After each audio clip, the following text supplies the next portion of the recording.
As we start learning how to develop the engaged classroom, there are 4 key questions to think about. Before we get into those, I want to say that I'm getting most of the material for these lessons from this book, The Highly Engaged Classroom by Robert Marzano and Deborah Pickering. I highly recommend this book to you. It's available in paperback or Kindle versions. As with all of Marzano's books, it presents solid, research-based classroom strategies. Now, Marzano does not come from an explicitly Christian perspective, but I believe his work fits in well with a Christian philosophy of education.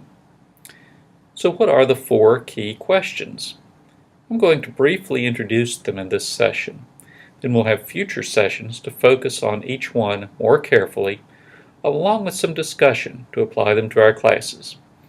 As students either engage or don't engage in our lessons, they are processing these 4 questions. First question, how do I feel? Now, don't go thinking I'm getting suddenly warm and fuzzy on you. This is not just make the students happy, or just build up their self-esteem and make them feel good about themselves. But one way to see this question is through the negative. If you have negative emotions, you're much less likely to engage in the lesson. If a student has just broken up with her boyfriend right before your class, it's going to be almost impossible for her to focus on your lesson.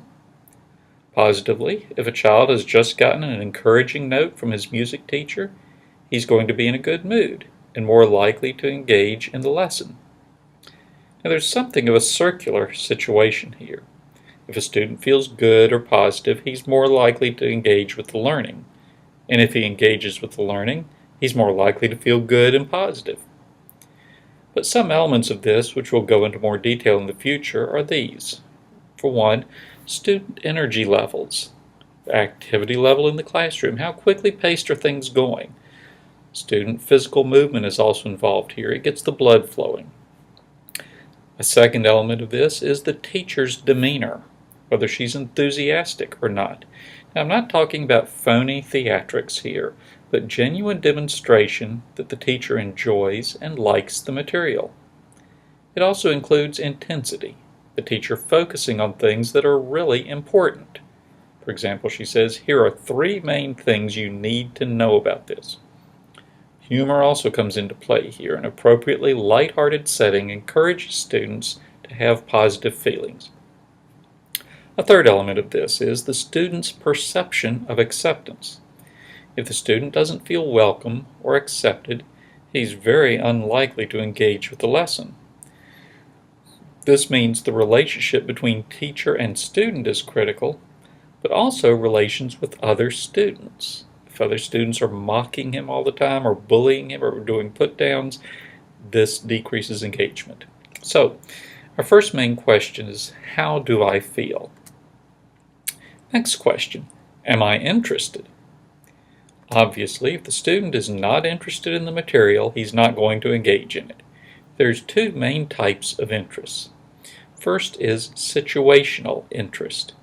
This is short-term, where the student pays attention to the lesson because something captivates him.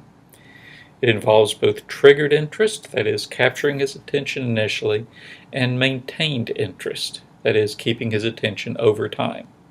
The second type of interest is individual interest. Now, this is a long-term general disposition toward a subject, such as a student who has an interest in baseball, literature, or robotics. An important aspect of this question of interest involves our memory, which we discussed in a previous session. For a student to be interested means he's filling his working memory with information from his senses and from his permanent memory based on the lesson you are teaching. He's focused his processing on what you are teaching. If he decides your lesson is not interesting, the sensory information you're presenting will get filtered out, and his working memory will be filled with the squirrel outside the window, the video game he played last night, or the cute girl he met yesterday. What you want is for your presentation to be more interesting to the student than these other things. Now, the third question regarding student engagement is this important? Now remember, we're talking here about the student perception of importance, not whether we as teachers think it's important or even whether it's actually important. Here's where we deal with things like busy work. Is the task, the lesson, the work, something that the students see as important, or do they see it something just there to fill up time or keep them busy? Now, we realize that there are going to be some things that are not in themselves important, like taking a standardized test. Being able to fill in the correct bubbles on a sheet is not an important skill. And in general, throughout this discussion of engagement, we know that not all students are going to be highly engaged in every lesson at every time. There are going to be some things that just have to be done whether or not students believe they're important. But the point here is that when students perceive something to be important, they're more likely to be highly engaged in it than when they don't believe it's important. For the question of importance, there's somewhat of a hierarchy of goals. I'm not going to go into the whole Maslow hierarchy of needs approach here, but I just want to recognize that there is a variety of goals. And again, remember, these are the goals that the students perceive. Okay? Now, our students' first goal is to have their basic needs met. That is, they're accepted, they're cared for, those types of things. But given that those are there, then our students have short-term goals, things like getting a good grade on the quiz. Students see an assignment or a lesson as helping them get that good grade. But then there are longer-term goals for the students, things like staying on the varsity team, making the honor roll, graduating at the top of their class. Then finally, there are lifelong goals, like getting a good job, having a good marriage and family. Now, students bring this type of goal hierarchy with them to decide whether to engage in a particular activity. Is this advancing me towards my goals? Now, as Christians, we need to think, and we need to have our students to think in terms of the chief end or goal of man, to glorify God and to enjoy Him forever. We need to hold this out before our students constantly, that their studies now are a means of achieving that goal. But still, if the student doesn't see that as an important goal, it's not going to motivate him to engage in lessons now. What's important here is that the higher up this scale we can tap into, the better students will engage. If all the student's concerned about is passing the next test, his engagement in a lesson is going to be limited to that. If he's concerned about being eligible for the basketball team, or about getting into MIT, he's going to be more devoted to his lessons as he sees them heading toward that goal. We also need to realize that many times the goals we as a school see as important are not the same goals the students have. We might have as a goal that the students learn to analyze worldviews critically so they can live a life. But a student's main goal might be to impress the girl across the room, and he believes he can do that better by scoffing at the teacher's Christian worldview instruction. So we need to work to bring students' goals in line with our goals as a school. So that's the third question for student engagement. The student needs to answer, is this important? The fourth question students ask is, can I do this? And I'm using the right word there, can and not may. This is a question of ability, or actually felt ability. It's the student's perception of whether or not he or she is capable of doing the work. If the student believes it's beyond him, he has little to no motivation to engage in the lesson. If he believes he can do it, he's more likely to focus and engage in the work. Now notice, I'm not saying, can I easily do this? You see, students are even willing to work hard at something if they believe there's a possibility of success. An important element of this is the difference between a belief that intelligence is a fixed asset versus the view that intelligence is the result of hard work. If the student believes that some students are just plain smarter than others and there's nothing to do about that, he's going to be less likely to keep trying when something gets hard.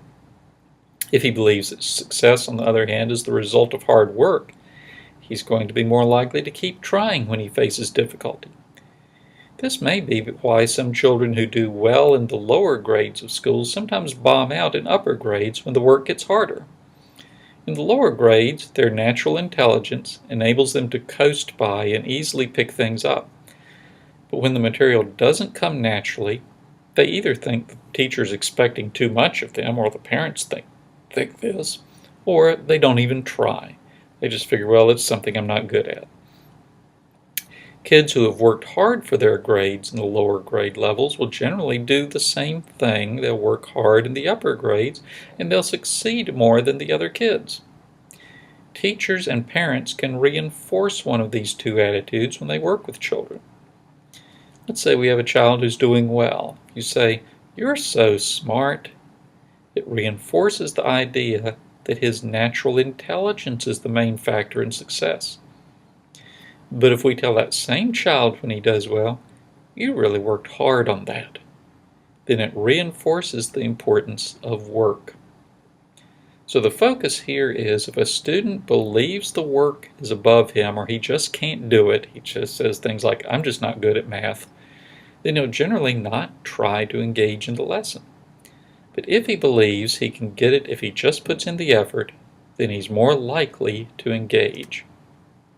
So to review, here are the 4 key questions. How do I feel? Am I interested? Is this important? Can I do this? Now the first 2 questions there deal with the question of attention. Do I have their attention? And the 3rd and 4th questions focus on engagement itself. Are they engaged in the lesson? You see, you could have the attention of students. Maybe you do some really unusual lesson introduction, but they don't engage in the learning because they don't think the content itself is important. Or you could have students trying to engage in the work because they believe it's important and that they should be able to do it, but they're not paying attention, maybe because they have an emotional problem or are just plain not interested in the material. In our next session, we'll look at that first question, ways you can help the students have a positive feeling tone in your class.